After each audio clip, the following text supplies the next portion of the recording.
one of the things you want to do with a conception like compassion is you actually want to start thinking about it like a psychologist or like a scientist, because compassion is actually definable.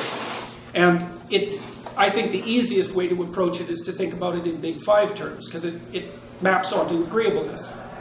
And especially, you can break agreeableness down into compassion and politeness. And the liberal types, especially the social justice types, are way higher in compassion. It's actually their fundamental characteristic. And you might think, well, compassion is a virtue. It's like, yes, it is a virtue. But any unidimensional virtue immediately becomes a vice, because real virtue is the intermingling of a number of virtues and their integration into a functional identity that can be expressed socially. And compassion is great if you happen to be the entity towards which it is directed. But compassion tends to divide the world into crying children and predatory snakes. Right, and so if you're a crying child, hey, great, man. But if you happen to be identified as one of the predatory snakes, you better look the hell out.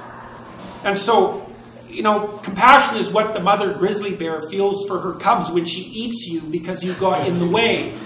Right, exactly. So we don't want to be thinking for a second that compassion isn't a virtue that could lead to violence, because it certainly can. And the other problem with compassion, this is why we have conscientiousness, right? There's 5 canonical personality dimensions. Agreeableness is pretty good if you're dealing, again, in a kin system. You want to distribute resources equally, for example, among your children, because you want all of them to have not only the same chance, you even want them roughly to have the same outcome, a good one. But the problem is you can't extend that moral network to larger groups, not as far as I can tell. You need conscientiousness, which is a much colder virtue. And it's also a virtue that's much more concerned with larger structures over the longer period of time.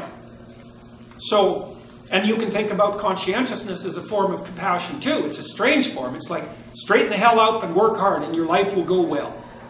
It's like, I don't care how you feel about that right now.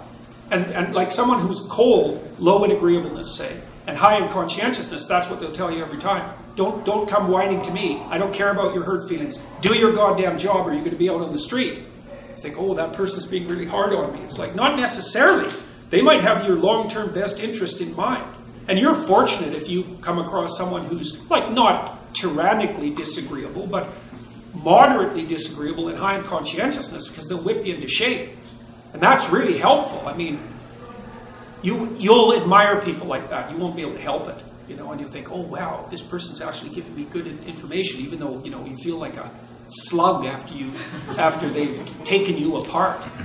So, okay, so that's the compassion issue. It's like you can't just transform that into a political stance. And I think part of what we're seeing is actually the rise of a form of female totalitarianism.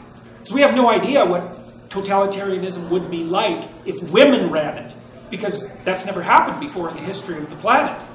And so we've introduced women into the political sphere radically over the last 50 years. We have no idea what the consequence of that is going to be, but we do know from our research, which is preliminary, that agreeableness really predicts political correctness, but female gender predicts over and above the personality trait, and that's something we found very rarely in our research. Usually the sex differences are wiped out by the personality differences, but not in this particular case.